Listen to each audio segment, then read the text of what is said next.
With Dune 2021 behind us and a future packed with Dune goodies, we're pushing our prescient powers to the max and looking ahead to all the great Dune content we're getting in 2022 and beyond.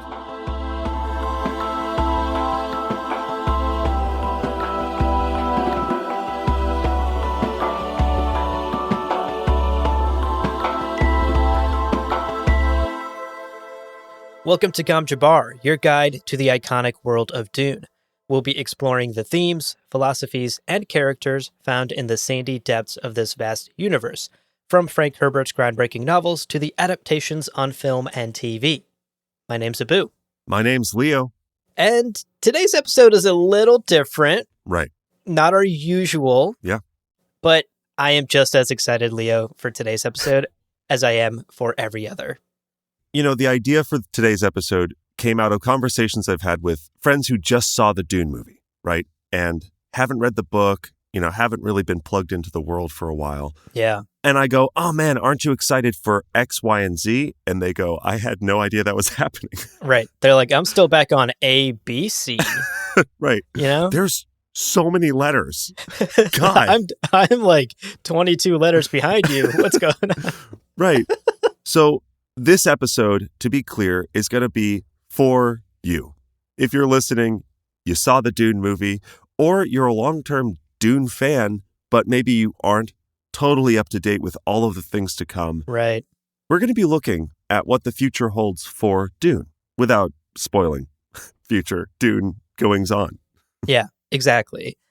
Basically, if you're not plugged in to the Dune universe as much as we are, right. There is a lot of news and content and extended lore stuff that you might miss out on because Warner Brothers and the folks behind the Dune franchise are like, wait a second, there's a lot of money to be made here. Let's get that bag. So there's a ton of Dune stuff coming out in 2022. And then, of course, Dune Part 2 in 2023. And so we wanted to sort of end the year on an episode looking ahead. Right. To what we can expect as Dune fans and what goodies we're all going to get and consume. And probably you and I, Leo, will talk about a lot of these things on the podcast. Uh-huh. On that podcast we have. I think it's also worth noting, this is a great time to be a fan of Dune. Yeah.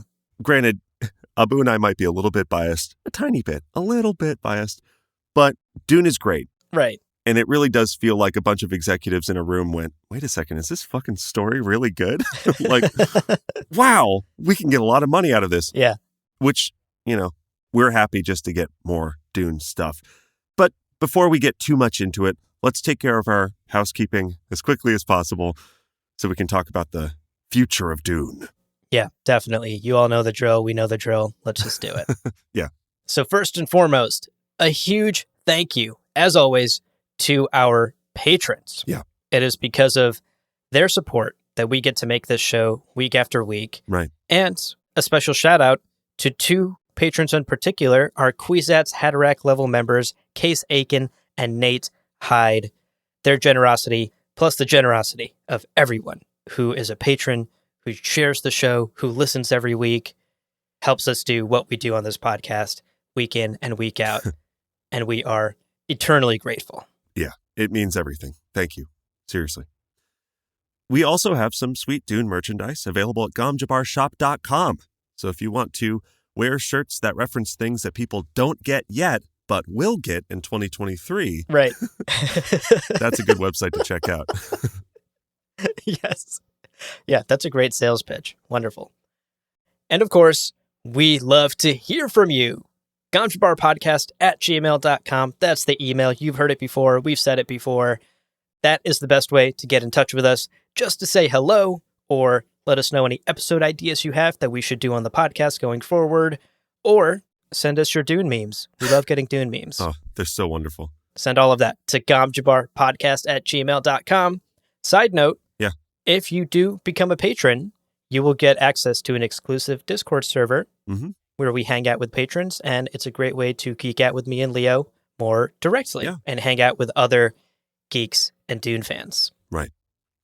As a final bit of housekeeping, spoiler notice for today, as I hopefully made clear right at the top, if all you've seen is Dune Part 1 by Villeneuve, you are 100% safe today. Yes. We are going to talk in very broad strokes about what's next for Dune, but nothing about the plot. Right. Just putting that out there, making that clear. Now, no promises about spoiling other plot details. Oh, sure. Snape totally kills Dumbledore and Palpatine comes back. Oh. Sorry. What? Ah, man, I hadn't finished My Little Pony yet. Ah, damn. Now I'm going to have to go back and What? read them. My Little Pony. It has gone in directions I did not know. Listen, it starts off cute, but it gets menacing pretty quickly. Yeah. I don't know if that's true. I feel like it stays cute all the way through. Yeah, probably. Anyway, before we get too far off the rails, the pony rails, let's talk about the episode. Let's get into the meat and potatoes of today's episode. That's right. So let's jump into the first section of today's episode. We want to revisit Dune Part 1 and share some of the incredible emails and messages we've gotten from listeners who listened to our epic 3.5 hour long analysis / review / breakdown of the movie. Yeah. And point out some details that even in those 3.5 hours, we didn't notice. Right. In our discussion. Right. Or, things have become more apparent and more obvious as time has passed and as we've been able to go in and freeze frames and do research. Right. It's really, there's a level of detail to this movie that is honestly offensive. Just incredible. Yeah. Unbelievable. And one of those first details, and we did bring this up in our review, was Gurney Halleck's tiny little book. So roughly 35 minutes into the Villeneuve film, House Atreides is arriving on Arrakis. There's that scene where everyone's landing and arriving. Yeah. And Gurney is shown for just a split second reading this very, very, very small book. So yeah, I paused. I looked at the book. I picked out some kind of German words. And I assumed, like many Dune fans, that this was a German text of the OC Bible. Right. Which is like one of the most formative religious texts in the universe of Dune. And Gurney is known to quote it. So I was thinking, oh yeah, Gurney's reading the OC Bible. So what we did, Abu, is we put out a call to kind of German speakers, and we got a couple of responses that are honestly incredible. Yeah. We also sent it to Angela Merkel in case, but she didn't get back to us. She never does. She's a busy lady. She's been ghosting me for years. Angela, I'll never forget that evening we had in Tuscany. She's moved on, Leo. Just forget it. No, I can't. 9, as she would say. 9. Right. Now, the responses we did get were from 2 of our listeners, and we want to share both of them because you all are out here doing some amazing research work. Yep. So the first email from our listener, David Carter, says this, quote, I had noticed the book and also assumed it to be an OC Bible. Right. But upon checking out a screenshot on HBO Max, I jotted down and Googled some of the quotes. This is what I found. It's by Johann Arndt, a Lutheran theologian who lived from 1555 to 1621, an incredibly volatile time at the very beginning of the Protestant Reformation. I'm sure Denis Villeneuve had a very good reason to include this, but I have to say that the word wormy jumped off the page for me. Here's the passage that surrounds it. And then his email goes on and shares that German passage in its entirety, which translates roughly to, quote, Oh, have mercy on me, for I recognize that I am nothing without you, nothing but darkness and error, nothing but rotten carrion and food of worms, an unclean vessel, a child of scorn and eternal damnation, end quote. I say that to myself every night before bed. That's, you say that before you eat, right? I'm pretty sure. Right. Man, that's some heavy text. That's a lot, yeah. But the food of worms. Right. Yeah, the worm imagery is pretty on the nose and obvious there. But it's interesting that Denny would choose to include this German passage and have it in German in the film. I mean, by my count, we see, 4 people in this movie get eaten by worms? So right. It is amazing to think about Gurney arriving on planet Arrakis, revisiting this prayer that is about being the food of worms. Yeah. Yeah. Incredible stuff. Those people just weren't praying enough, is my analysis of that.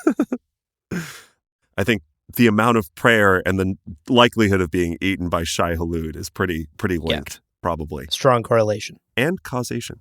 The next email we got, and to be clear, we actually got this email first from Sven Gödicke. I think that's how you say your last name, Sven. Pretty good job. I think so. Yeah. Thank you. Sven's email was, by a margin, one of the most thoroughly researched emails we've ever received. Yeah. It was honestly intimidating. I opened it, looked at it, and immediately closed it. Because I was like, I honestly don't have 4 hours in my day to read this. Put a pin in that. Come back to it. Yeah. I'm pretty sure you texted me and were like, hey, you've got an email. Hey, someone named Sven specifically wrote to you, Leo, if you could go ahead and read that. I didn't see him address me specifically. I just see 3 pages of text. Anyway, we joke, but honestly, it was an incredible email. And let's summarize his findings. So, like David, Sven found immediately that it is by Johann Arndt, or Johann Arndt, maybe, the German Lutheran theologian. Johann wrote a collection of 4 books called True Christianity between 1605 and 1610. And there, in addition to those 4 books, were kind of supplemental kind of prayers and writings and other things that were later kind of bundled and published together in later editions.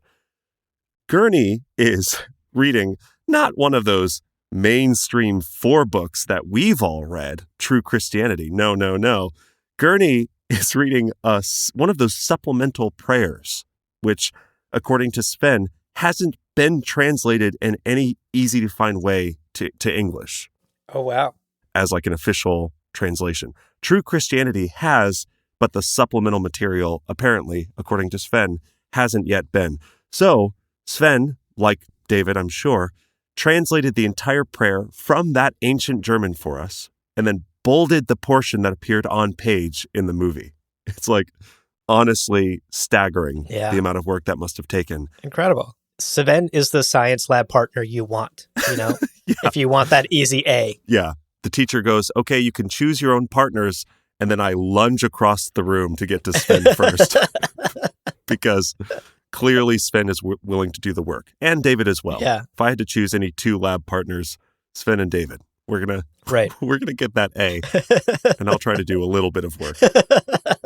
But not only is this amazing work from Sven and David, amazing that Villeneuve and the rest of the team bringing this movie to life would include such a niche text, but one that so deeply speaks to not only potentially Gurney's faith, but also his insight into reflecting on these thoughts going into a planet inhabited famously by vast deity-like worms. Yeah. It's incredible. So good. Such a tiny detail and such great research from our listeners. Thank you, David, Sven, for writing in and doing all of that work. Yeah. And answering our burning questions about that little book that Gurney is reading. So small. So little. Okay, detail number 2 from the movie that we wanted to briefly touch on is Thufir Hawad's adorable little parasol. Yeah. So in that scene where Thufir and House Atreides is walking out to the spice silos to inspect the equipment, right? Stephen McKinley, the actor that plays Thufir, is holding this cute little white parasol. Yeah. And we recently learned from an interview in The Hollywood Reporter a bit more about that. So here's the quote from that piece. Quote, "But it was a very hot day in Hungary, and the makeup people knew that I might burn or something. So they brought me this little frilly parasol that they had. And when I was using it, Denny saw me sitting there with it, and he said, 'Oh, I deeply love that.' Same. Then he said, 'How do you feel about it?' And I said, 'Oh, you're serious. You think Thufir could have this?' And he said, 'Yes, if you don't mind.' And I said, 'I love it, man. I love it.' I was trying to get as far away from myself as possible with this character. And so to have that and to aspire to be that human and that genteel was something that I really enjoyed. And quote. It's so lovely. That is adorable. It's so cute. Oh, I deeply love that. Same. Oh, I deeply love that. Same, bud. Can you just hear Denny saying that in his accent? Oh my God. Iconic. I need that to be my ringtone. Denny just saying, oh, I deeply love that. You're getting a phone call right now. So good. I love it so much. And yeah, like this iconic parasol that both of us eyebrows shot up when we saw Thufir's beautiful little parasol. So striking, so iconic. Yeah. That it was this sort of willingness to explore Thufir's style is great. I mean, that's just showing that the team is flexible, but also willing to discover things about these characters that we love so much. Right. So cool. So cool. Yeah. And also that it was a really hot shoot day. And sometimes actors get hot and sweaty. Yo, I almost sunburned just hearing about how hot it was in Hungary. So I get ya. Yeah, that's the next thing we wanted to briefly touch on, is if you are not as deeply involved in the Dune community online as we might be or as hardcore fans might be, you might not know that there have been a number of leaks is maybe too strong a word. I don't know that they're like hardcore leaks, but people have figured out that there have been scenes that were shot or scripted that didn't make it into the final film. Right. And we know what some of those scenes are through screenshots or script pages or actors like Stephen McKinley here saying it in interviews. So Leo and I wanted to briefly go through some of the scenes we know for sure could have been in the movie, but didn't make it in the final cut. Right. So first up, yeah, we know that there was a scene at some point of Gurney playing his iconic balisette. Yeah. Which personally for me, I would have liked to see that scene, but I don't think it was critical to the film. Right. We do very briefly in the scene where Arrakis is being attacked, see the balisette next to Gurney's bunk. Yeah, yeah. It's very much in the shadows. You have to like pause, zoom, enhance, brighten the image, but you will see the balisette leaning against his bed. CSI instruments. Yeah. Right. Another quick scene that we hear about, and we've seen some photos and we've seen actors talk about it. There was a scene in which Yui gives Paul a copy of the OC Bible. Now, obviously, that's something that happens in the book, and we don't really get a lot of Yui in this movie, but it's a moment that in the book really cements that even though Yui is the traitor against House Atreides, he does deeply care for Paul, and he does actively think about what is Paul going to need when shit hits the fan, as it's going to. Right. Because of this planning and plotting. Right. And it's a small gesture, but it's one that is built out of this ultimate compassion that is a part of Yui's character and makes him sympathetic and not just, ooh, he's an evil turncoat or whatever, right? Yeah, absolutely. And actually, speaking of Yui scenes, there's another cut scene that we know was filmed where Jessica and Yui are talking to each other. And apparently in that scene, Yui breaks down and gets emotional about his wife, Wana, and shares that with Jessica. And this does happen in the book. Early on in one of the book chapters, Jessica and Yui have a very similar emotional conversation. Right. And this is one scene where I am just heartbroken it wasn't included. Right. It would have been short enough that it wasn't going to add a make or break amount of runtime to the movie. And it would have been so powerful and added so much depth to not only Yui, who we criminally got not enough of in this movie, but also it would have added depth to Jessica and shown her capacity to be this support system for the people that work for House Atreides and to just be a good friend to Yui. Right. It would have made that betrayal later on in the movie that much more impactful if we saw how close Yui and House Atreides actually were. He's not just an employee. He's not just the house doctor. He is a friend to these people. Right. He's part of the family. Right. Yeah, exactly. You know, taking a quick step back, I'm right there with you. I wish we had this scene. And I'm just really hoping that Villeneuve does include some sort of like extended cut, or here's just a separate pool of scenes that you can watch. Because I also think about the actors, you know? Yeah. Like, they did those scenes. They got into that moment. They had those feelings. They went through probably multiple takes, and they went, you know, so much work went into those moments that we don't appreciate because we just don't see them. we see a single set photo, we hear people talk about the scenes. But I trust that what we got was good for the reason it was good, so just wanted to put that out there. Yeah, totally. Another scene that we didn't get that honestly kind of blew my mind and speaks to maybe a very different way to open up the movie is we got this still image of Duncan kind of suspensoring down to the desert alone. And on the subreddit, it seems as though this was confirmed to be a whole scene detailing his meeting the Fremen for the first time. So we hear him tell fellow Atreides soldiers, oh yeah, like I found them, I was in the desert for 3 days alone, and then they came to me to get my water, and I had to kill one of them, closest to death I've ever been. He tells us that we may have actually seen that or part of that. And whether it would have been focusing on, like, say, him in the desert alone, just to show us how brutal and harsh the desert is for a solo traveler who isn't, born and raised a Fremen, whether that was the focus or the focus was a fight scene with the Fremen, we're not sure. But either way, more Duncan's good Duncan. So honestly, just wanted to point this scene out as another scene that hopefully we see at some point, but wasn't part of the final film. Right. And finally, we got to talk about that banquet scene. Yep. There are rumors out there that the banquet scene was at some point, at the very least, scripted in some form of the script out there.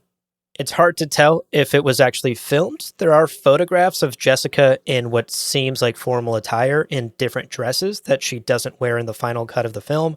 Right. People have assumed that she's potentially dressed up for this formal banquet, but it is hard to exactly nail down if it was ever actually filmed or included. Hard to tell. Right. But rumor has it there was a banquet scene at some point, and this is probably the number one critique I've heard from hardcore Dune fans. Right. The average Dune fan, I think, doesn't really care either way, but hardcore fans desperately wanted to see that banquet scene included in the film and were bummed it wasn't included. I'm actually pretty 50-50 on it. Yeah. I think the banquet scene would have been very hard to film and get right and translate all of what happens on the page to the screen. Right. There's too much subtext. There's too much happening inside the characters' heads to film that in any way that makes sense on screen. Right. So I'm actually of two minds on it. I think it was probably the right call to cut the banquet scene just to keep the front half of the movie moving forward faster. Yeah. And because I just think that scene is too dense. It's an incredible scene. I get why people want it. I just think because it's so dense, it would have really both bogged down the film and made it kind of confusing because parts of it just would not translate to the average viewer who hasn't read the book. Yeah. But rumor has it that it was filmed at some point maybe. And as we keep saying, maybe we will see one or all of these cut scenes at some point in the future, whether on a special edition Blu-ray release or in some extended cut of Dune that we get someday. Right. I'll say really quickly for those of you who haven't read the book, the banquet scene, to your point, Abu, I get why they would cut it. It doesn't progress the plot. You're really just kind of getting to know some characters a little bit better. But what it does that we don't get at all from the movie is it introduces you to people who live on Arrakis, who are like bankers and water sellers and industry men. Yeah. In the infrastructure of Arrakis, which makes it feel like a place. Like it feels like an actual city that has a populace that aren't just beggars on the other side of a fence, Right. And obviously we didn't get that in the movie, and that's why many of us would want it, but also it's not plot, and already the movie's long anyway. So that just wanted to, explain for those of you who haven't read the book. Regarding the possibility of a director cut, it's worth pointing out here that Denis Villeneuve has been very outspoken against them. Yeah. He typically asserts that as a form of art, what happens in the theater is the work of art, for better or for worse, and going back and going, oh, actually, this is how I would have done it, makes the overall work of art weaker. And that's kind of been his stance, regardless of how we feel about it. So as much as we probably won't see any of these scenes anytime soon, it does seem like he's pretty firm on it. It's possible one day. And actually, to that point, the Dune Blu-ray releases on January 11th. So maybe that will have like a pool of deleted scenes or, extra content, behind the scenes featurettes, things like that could be pretty good. Right. The other possibility that some people have talked about somewhat cynically is that when Villeneuve has some distance and isn't as directly involved, maybe he's moved on to some other IP, whoever's in charge of distributing that content will just go, fuck it, we want money. Yeah. And put it out, and Villeneuve's opinions be damned. So yeah, as much as I don't want that for Villeneuve, I kind of want it. I kind of want that to happen. Right. Yeah, and look, for the Warner Brothers executives listening, yeah, I will give you all of my money to do that. All of your Chome holdings? Release the footage. All of my Chome holdings and my Air Jordans. Nice. I'll do it, Warner Brothers. They aren't creased. Do it. Release that 6-hour cut. Give us that. Just email it to us. You know our email address. Directly. Right. Just leak it to us. Whistleblow that shit. It's great. All right.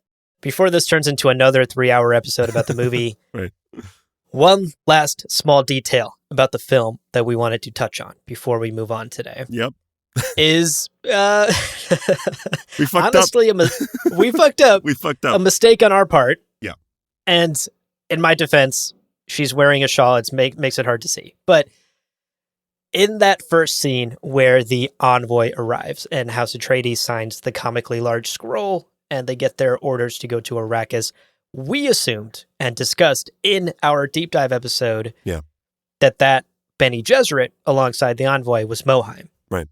And even on a second viewing, I just didn't pay attention and was like, Moheim's here. Cool. Right.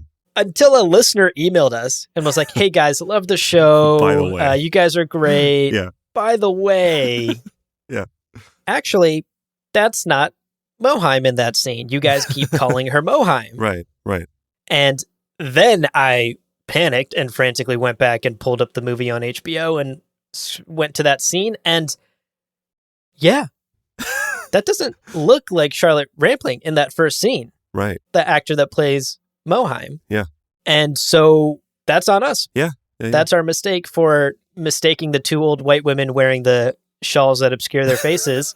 Our bad. Yeah. To be clear, not the only ones to make the mistake, but yeah, it's an honest mistake. And with the subtitles, again, she didn't even speak, so we didn't get like subtitled this person speaking. Right. But you know what? It happens, and just means we hope to see more of Charlotte Rampling and Reverend Mother Gaius Helen Moheim in part 2. Right. She's great. She's wonderful. Maybe without the shawl so we can recognize her this time. Yeah. It is. I've heard that conversation had where they're like, it's amazing that he got such an amazing actress and then covered her face. Put a shawl over it. You're right. But again, it was perfect for her. Anyway, man, this episode is quickly becoming a marathon. Yeah. So at that point, we'll say we're going to move on. If there are other little details, other little things you want to talk about the 2021 movie, email us. We probably won't do anything structured returning to that adaptation, but we're happy to do mailbag episodes in the future. Always happy to hop back into it and talk about little details here and there. Right. So let's talk now about part 2. Yes. Part 2 has been confirmed. Yes. Vuvuzelas. You can put some sound effects in here, Leo. Do some fancy editing. Yeah. Six Vuvuzelas or like 12? As many as you want. Okay. 0. Trust in the process. 0 Vuvuzelas. Gotcha. 0. That's right. how many I want. 0 is probably the right answer. Anyway, yeah. Part 2 of the movie has been confirmed. Indeed. And we even have a release date. October 2023. Yeah. Just a short 2 years away to get the conclusion to this epic story. Yeah. So let's take a moment and let's look at some of the press around this announcement to kind of get a gauge on what's to come, right? What we can expect from this. And of course, as always, avoiding spoilers. Right. No Dumbledore killing Palpatine. Right. Spoilers here. Yeah, exactly. So let's go over some of the press coverage of Dune Part 2, right? Which is, obviously we're 2 years away. There's not a whole lot of it, and we're not going to lean too hard into rumor and speculation. Sure. But let's touch on some of the things we do know. Yeah. So to start off, we have an interview with Roger Yuan, who is the fight coordinator for the movie. He actually appears in a bunch of scenes as well. He plays an Atreides guard. And, the scene where Duncan's meeting the Fremen, he's there in the room. His character's named.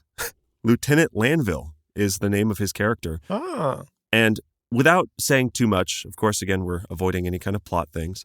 In an interview in March 2021, so earlier this year, way before the movie even came out, he said in part 2, he's involved in a gladiatorial fight. And this doesn't have anything to do with Paul or kind of main plot stuff, but just for those of us who read the book, this is a scene that many of us kind of thought maybe would get cut, and it's not by any stretch of the imagination a guarantee that we're going to get this scene. I mean, again, if anything, we now know, now that part 1 is out, that many scenes end up on the cutting room floor. But to know that this gladiatorial fight will happen is very exciting and definitely has its implications. Right. Book readers out there, if you know, you know. Indeed. We also got an interview from Denny himself for, I'm going to butcher this, El Vernerde de República. That sounded good. And in that interview, Villeneuve said that Chani is going to play a more prominent role in part 2. Yeah. Obviously, more Zendaya is best Zendaya. Indeed. So this is great news. And Chani's role was pretty minimal in part 1, despite how much she was involved in the marketing. Right. Of course, when you have Zendaya in your movie, you market her. Yeah, makes sense.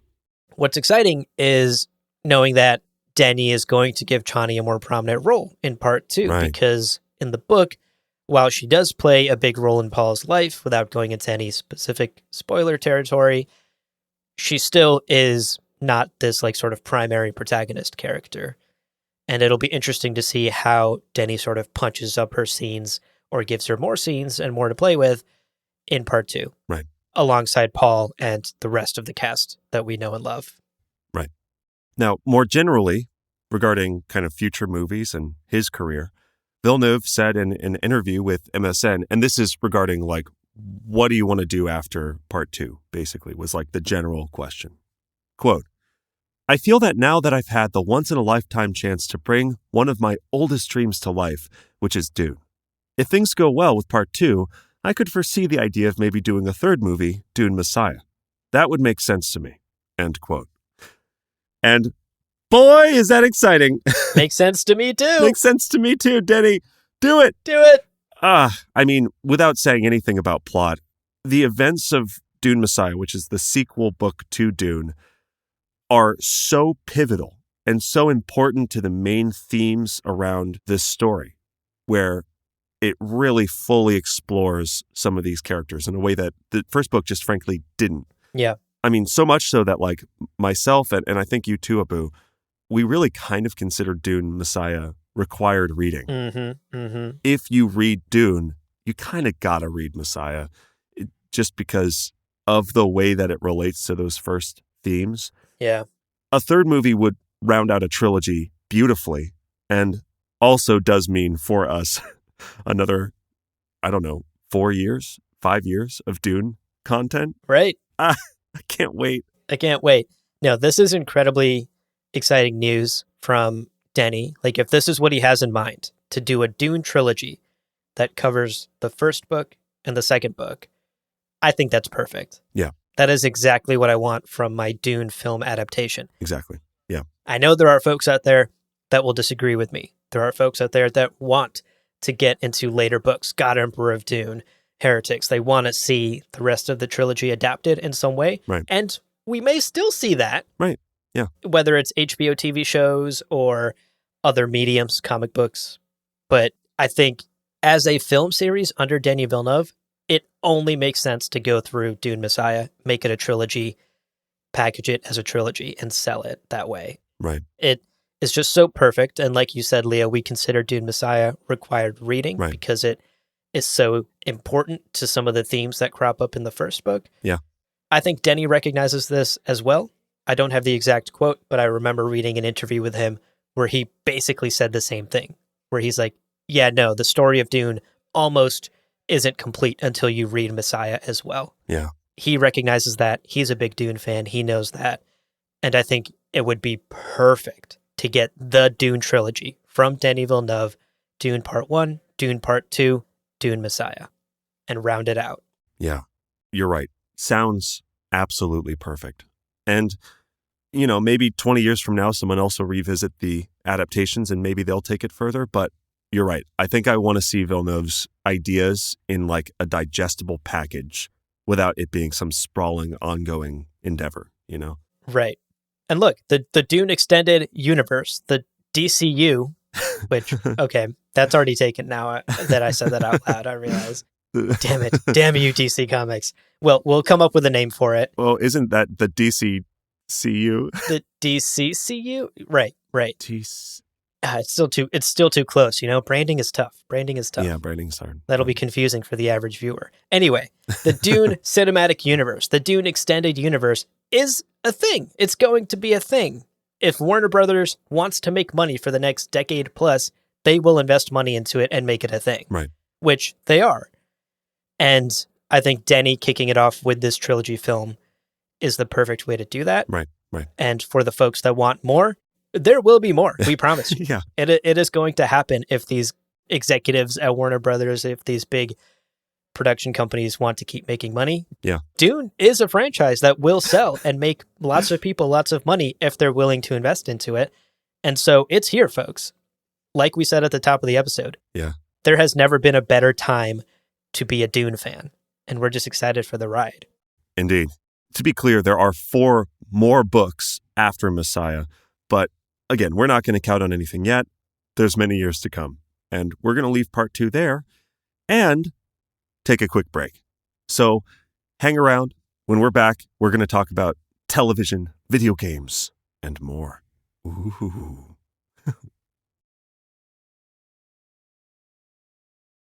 Welcome back, folks. Yeah. Let's jump into that Dune Extended Universe that we keep teasing at, because there is much more Dune beyond just the film adaptations. Right. If you're willing to dive deep first into the Duneverse, there is plenty to consume. Indeed. So let's go over some of the things that are currently rolling out now and some of the things that we know we'll be getting in 2022 and beyond. Right. So let's start with TV, because there is a TV show in the works, Leo. Yeah. On HBO. Gosh, the next Game of Thrones, they've said a million times about a million shows. But right. Maybe this time. It's like podcasters saying, this is my cereal. This is right. You know? And everyone goes, mm-hmm. And my eyes roll into the back of my head like, you don't get it, my guy. Listen, they're just trying to manifest that energy, you know? Well, yes. So back in 2019, HBO officially greenlit a direct-to-streaming series called Dune: The Sisterhood, which focuses in on, as you maybe can imagine, right, the Bene Gesserit sisterhood. Right. And I would say that's pretty much all we have total confirmation about since 2019. Thanks for listening, folks. Yeah. The news about the show has been pretty quiet. Yeah. And the last sort of major thing we heard about the show was that the development team was actually juggling showrunners. Right. So we learned actually just this year, before the Dune movie came out, that writer John Spates, who worked alongside Denis in creating the Dune film, stepped down as showrunner for Dune Sisterhood, this HBO show. Right. And HBO then tapped Diane Ademu-John, I think I totally butchered her name, I'm so sorry, Diane, as the new showrunner for Dune Sisterhood. Yeah, and if you don't recognize Diane's name, she actually worked recently on executive producer and writer on Netflix horror series The Haunting of Bly Manor. Nice. Shows like Empire, The Originals, okay, The Vampire Diaries at the CW, and Medium and Crossing Jordan at NBC. There we go. So she's got some writing chops. Yeah, no kidding. Man, that is a track record. Pretty good. Yeah. Now, the show itself, again, we know very little about what the show will entail beyond having learned that the showrunners have changed. Right. But we do know that it'll focus on the Bene Gesserit sisterhood, as is implied in the name. Right.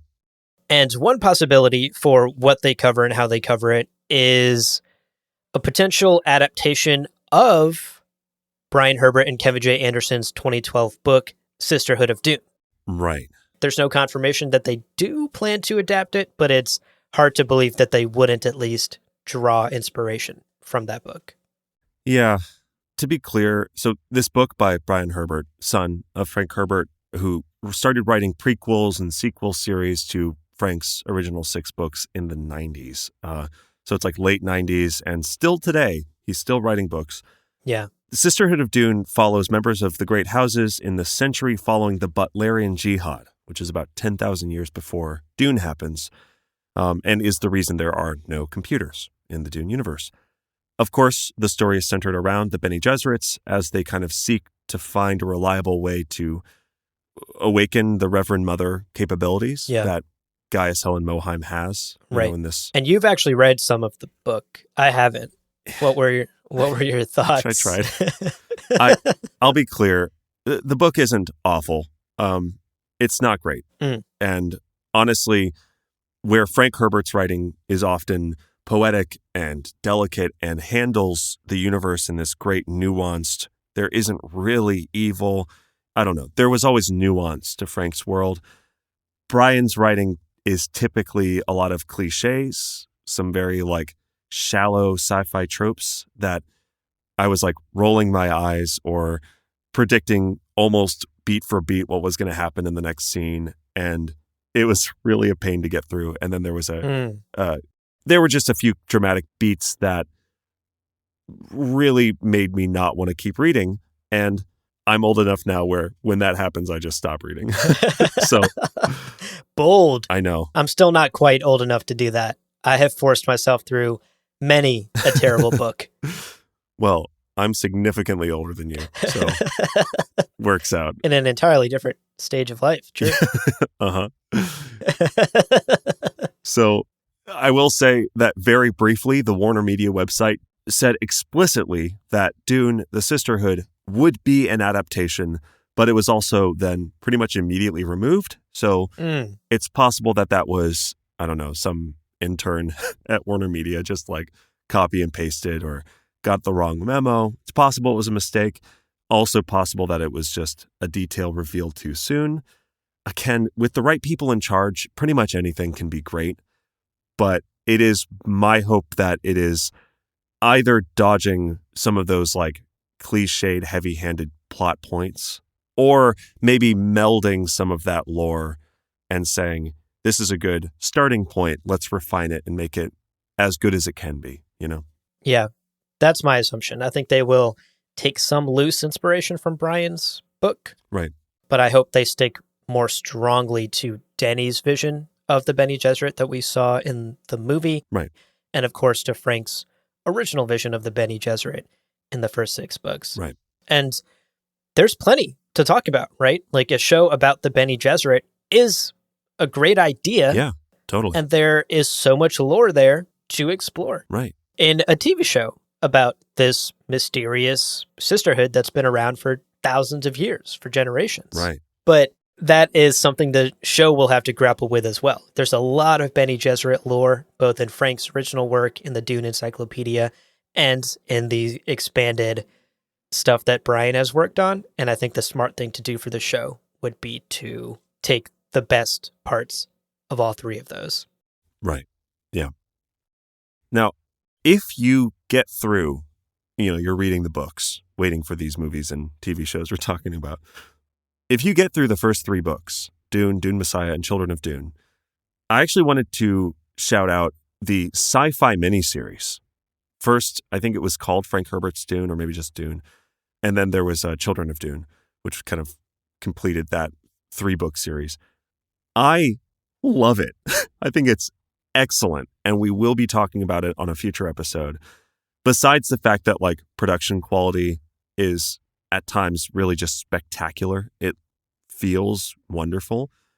It's just tremendously faithful to the text and is a blast. Like, line reads can be a little bit clunky, and sometimes the faithfulness to the book gets in the way of it being like a smooth, realistic thing. but it's fun. It's a lot of fun. So if you finish the first 3 books and you haven't yet watched the sci-fi miniseries, I recommend it. We'll talk about it later. And if you haven't read those books yet, we'll be doing book clubs for them. That's right. So join us. We'll get through them together, and then we'll talk about the sci-fi miniseries. Of course. Fair warning, it is like impossible to find that miniseries anywhere. It's not on streaming. You have to like hunt down the DVDs of it on the internet. Yeah, it's a lot. So best of luck. Or, find it through your local Arrakis smuggler through smuggling The means. Tleilaxu websites. Yeah. Right. Okay. That covers film and TV. Right. Let's blast through some other quick things in the Dune universe that we want to talk about, namely video games, board games, card games, and comic books. Right. Just some extended stuff. So let's start with video games, because we do have confirmation that video games are in the works, which is exciting. Yeah. Well, to be clear, there are actually already 5 licensed Dune video games, although like 3 of them are the same game. And we'll talk about those at some point in a future episode, but just to kind of list them out, we have the first Dune game called Dune from 1992. We have Dune 2, which came out also in 1992. It's like a wild year for Dune video games. Then we have Dune 2000, which hilariously was released in 1998. We have Emperor Battle for Dune from 2001 and Frank Herbert's Dune, also from 2001, and then nothing for 20 years. Right. Nothing. It's wild. Bit of a dry spell. Bit of a dry spell.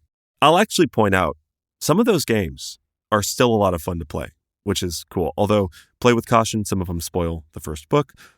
Anyway, it has been a while. It has been a dry spell since a game developer tackled this. And in 2019, it was announced that the game developer Funcom acquired rights to develop a game, and not just one game. And this is fucking mind-blowing. Funcom announced a 6-year deal with Legendary. That's wild. To make at least 3 games based on Dune. How? How? 3 games. So I'm demanding a dating sim. Oh, yeah. I'm demanding a new RTS. I want Stardew Valley, but Dune. I don't know. Oh, my God. I want them all. Yeah. Please give us all of those. I will say, looking at Funcom's previous endeavors, Sure. I wouldn't necessarily get your hopes up about massive AAA Sure. set the bar video games. Right. Funcom is pretty much just known for their like adaptations of other things, other IPs. Yeah. And they're not super known for original works, and they're not big in the gaming industry. So as excited as we might be about these upcoming Dune video games, they might unfortunately fall under the umbrella of, oh, this is like a cash grab IP adaptation that a lot of companies do. Yeah. And like we talked about, Warner Brothers is out here trying to make money. And so, sure, they're going to pay a developer to make some Dune video games they can make some money off of. Yeah. It's a totally fair point. Their last game, Conan, I think was their like last kind of bigger game, wasn't like super well received, which is fine. Again, sometimes it takes the right inspiration. It has also been reported on December 1st that the German developer Nuclear is co-developing the game. They've been brought on. So as of right now, recording, that's like less than a week ago that was announced. From that press release, we actually have a little excerpt. Quote, "The Untitled project will take inspiration from Funcom's most successful title, Conan Exiles, and will be an online multiplayer survival game. After investment from Tencent, the Dune project greatly expanded its scope, and Nuclear has been brought on to assist in completing it." End quote. So, you're right. Again, this could be just a shallow cash grab. I'm at that stage of Dune fandom where I don't care. Right. And I will play the hell out of anything. I got cash. Go ahead and grab it. Grab away. This could be a McDonald's Happy Toy game. One of those 2-button bullshit things that breaks after a week. I would love it to death. I'd put 80 hours into it, Yeah. But nevertheless, the fact that we have production news and development news from less than a week ago is, I think, a good sign towards movement. And although that first game is rumored to be that online multiplayer, even to your point about it being kind of a cash grabby thing, to reskin an old RTS structure to make it look a little better, updated graphics, things like that. There are some great games from the 90s that would be easy enough to just reskin. Do that. Make it more accessible. Make it easy to find. Make it easy to download. I think that I would be happy as a clam. Yeah. HD remake of that old Dune RTS. Yeah. I'd play it. Hell yeah. All right. Moving on from video games, let's talk about comic books. At the moment, there are currently 4 ongoing or announced new comic books in the Dune universe. Wow. Yeah. One of which we have already been covering on this podcast. So if you have been listening to all of our episodes, you already know probably way too much about Dune House Atreides. Yep. Which is a 12-issue adaptation of Brian Herbert and Kevin J. Anderson's prequel novel of the same name. Right. So that, of course, we've been covering on this podcast, and you may or may not be reading along, but that 12-issue run, by the time you hear this episode, I believe will be complete, so you could read that in its entirety if you were so inclined. Right. Now, there's also another comic book out called Dune, the graphic novel, and as the name implies with this one, this is a more one-for-one adaptation of the book. It's basically taking the story of the first Dune book and turning it into a comic book adaptation. Right. This is pretty common. The Thrawn series also has books and comic books. I've read both of them. They're both excellent. This Dune graphic novel is planned for a 3-volume run, and currently the first volume is out now, and the second volume will come out in 2022. Right. So it's taking the book a chunk at a time, 1/3 at a time, in comic book format. Yeah. Another series that is ongoing is Dune Blood of the Sardaukar, which, once again, is a Brian/Kevin adaptation of one of their stories. And this one is fairly new. I believe only issue 1 is out so far. I have actually read issue 1. Sure, yeah. I wasn't exactly the biggest fan. We may or may not touch on this comic book in the future on the podcast, but sure. It shares a lot of the same DNA with House Atreides, so a lot of the issues, Leo, you and I have had with House Atreides, I also had with Blood of the Sardaukar, but that's neither here nor there. Put a pin in that thought. Right.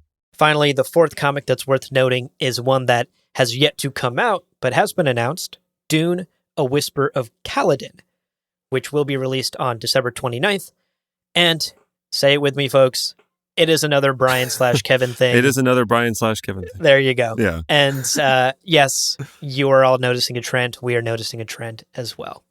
Yeah. I mean, to your point about like whether or not we'll talk about it. Right.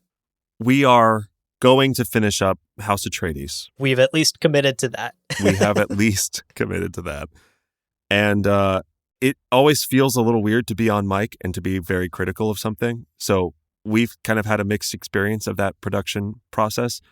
But honestly, we will talk about it if y'all want us to talk about it. So let us know. If you read House Atreides or if you read House Atreides, listen to our episodes. If you enjoy those episodes, we're happy to make them and we love you. So we'll do more. We'll read we're going to read them anyway. We might not enjoy them, but we're going to be reading them. So if you want us to talk about them, let us know. Just wanted to put that out there. Yeah, definitely. If you want that comic book coverage, let us know. Now, let's talk briefly about board games, which is to say there are some board games. Right. And at this moment, there are 3 noteworthy ones. And walk me through these, Abu, because I've only seen some pictures. You know, we kind of talked about buying a few of them and making like a habit of board game night. But yeah, tell me about these. Right. And then the pandemic happened and we couldn't see each other for almost 2 years. So yeah, the board games that I'm going to name here, I don't frankly know much about. I'm not a huge board game person. Sure. I love the occasional board game night with friends, but I'm not like hardcore into the board gaming world. So listeners, this is a call out for you. Let us know which one of these we should play and talk about on this podcast. Right. First up, there are 2 board games from a company called Gale Force 9. One is simply called Dune. And this, I believe, is actually sort of an updated reskin of an older game that came out a few decades ago. Right. Sort of a tie-in board game to Dune. And now it has been updated to match more closely with the art and vision of Denis and the new film. Right. So that's one board game from Gale Force 9. And the other one they've released is Dune Betrayal. Now, another board game from a different company called Dire World Digital is called Dune Imperium. Mm. And finally, the third one is actually a D&D style role-playing game by Modiphius Entertainment called Dune Adventures in the Imperium. This is more for you RPG D&D folks. It is a D&D style rule book to play out a Dune RPG with your friends. I will say about the D&D game, you can actually order like a free starter PDF, and it's like, a breakdown of certain character types and like some of the base mechanics of the game. And I downloaded it just out of curiosity. Yeah. But it just for the art alone is just unbelievably gorgeous.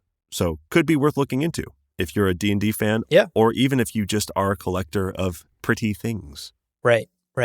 As a very casual board game person, the number one thing that will convince me to buy a board game is not if the gameplay looks fun or if it's interesting. It's the art. Yep. If the pieces look gorgeous, if the artwork on the cards is beautiful, if the box art is incredible, I'll be like, I don't know, this is probably not fun to play and none of my friends will want to play with me, but I'm going to buy it. Yeah. And all of these games do look gorgeous. I'm tempted to buy all of them simply because of all that great Dune art. Yeah, no kidding.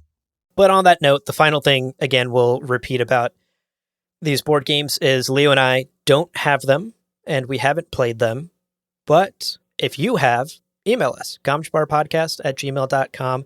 Let us know if we should play these, which ones, all of them, one of them, none of them.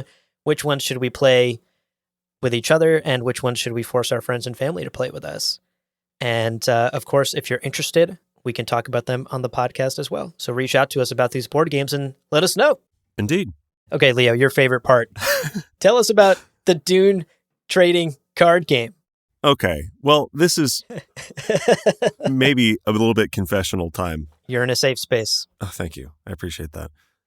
If I were to measure the number of hours between discovering that there's an out-of-print 1990s Dune collectible card game and me spending hundreds of dollars on it, it was like 40 minutes. Which is to say, it's out of print. I mean, again, you can see them on eBay. It's Eye of the Storm is like the base set. And then there was Judge of the Change and Twilight Assault, I think, or something Twilight. Thunder at Twilight, I think. But basically, I only wanted to bring this up in as much as if you are a collectible card fanatic, hit me up. Give me the hot tips on how to find these cards. I've committed to browsing flea markets and stuff moving forward indefinitely. But I am hopeful. I have no reason to think this, but with how hot Pokemon cards have become and like how hot certain trading cards and collectible cards have become, I'm honestly like, guys, 3 movies, HBO miniseries, bring back Dune cards. I want them. Right. They're so good.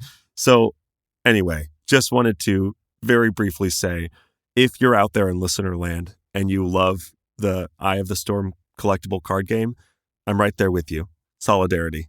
You've got a nabe in me. You got a nabe in me. You got a nabe in me. It is an addiction, but nevertheless, yeah, worse things have happened. Right. Okay, let's wrap up this episode. One last thing that we frankly should mention. Yeah, sure. Is there are also more Dune books out there. Yeah. Leo, you mentioned earlier that Brian Herbert, Frank Sun, and Kevin J. Anderson have worked together since the 90s to release Dune prequels and sequels and all these sort of extended Dune books that expand on the universe. That will continue. Yeah. They are still releasing new books. Currently, they're releasing a series called the Kaladin Trilogy, the first of which is out, and I believe the second, about Lady Jessica, is out or is coming out soon. Right. So there are more books beyond the original 6 that Frank wrote before his death. Fair warning, and to be honest, our opinion of Brian's work Sure. with the Dune universe is not great. Mixed. Mixed is maybe the right word. Yeah. A lot of his work directly contradicts the established lore from Frank's original 6 books, and we're not a fan of that.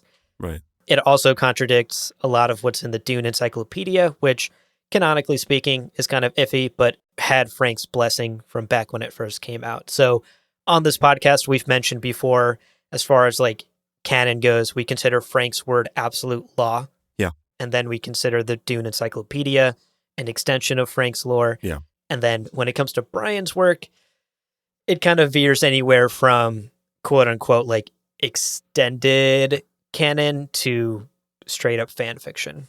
Yeah, it's tough because we get this question periodically of like, why do you rank the encyclopedia higher than Brian's books? Yeah. When Brian has all legal claim to the estate.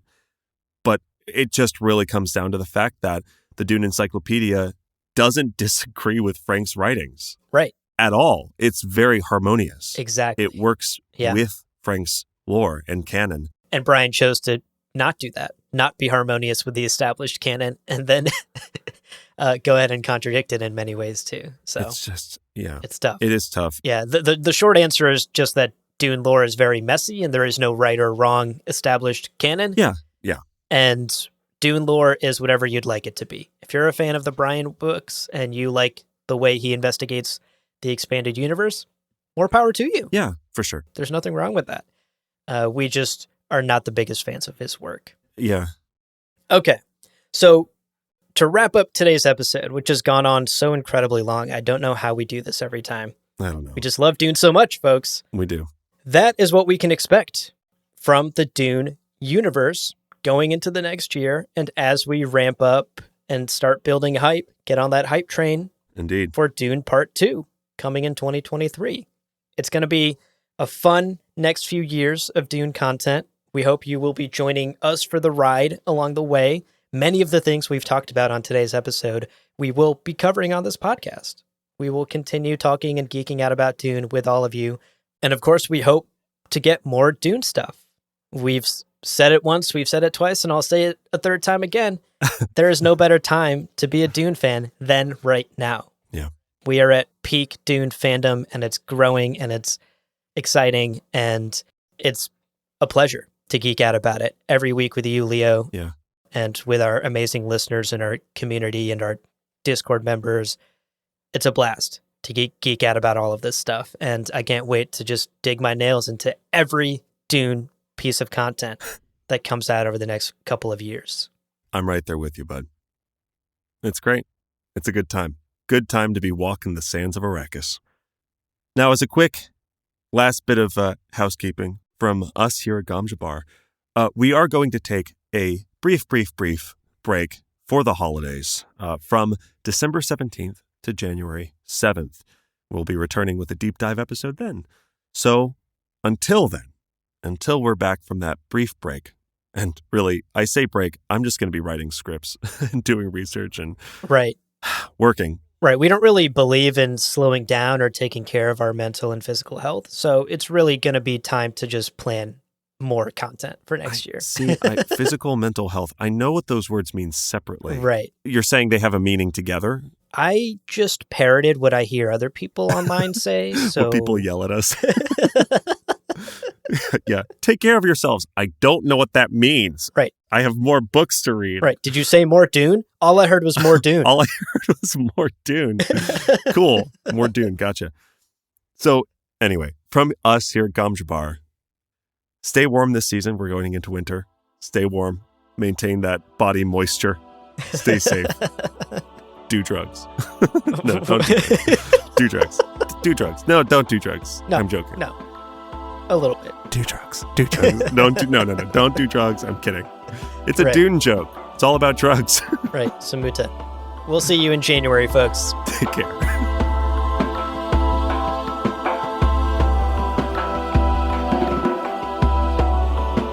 Well, friends, there is no real ending. It's just the place where you stop the recording. But this podcast is always one step beyond logic. So help spread the word of Muad'Dib and leave us a review on Apple Podcasts. And be sure to check out the other shows on the Lore Party Podcast Network on loreparty.com. You can also follow us on Twitter and Instagram at lore_party. Thank you so much for listening. And remember, he who controls the podcast controls the universe. We'll see you on the Golden Path.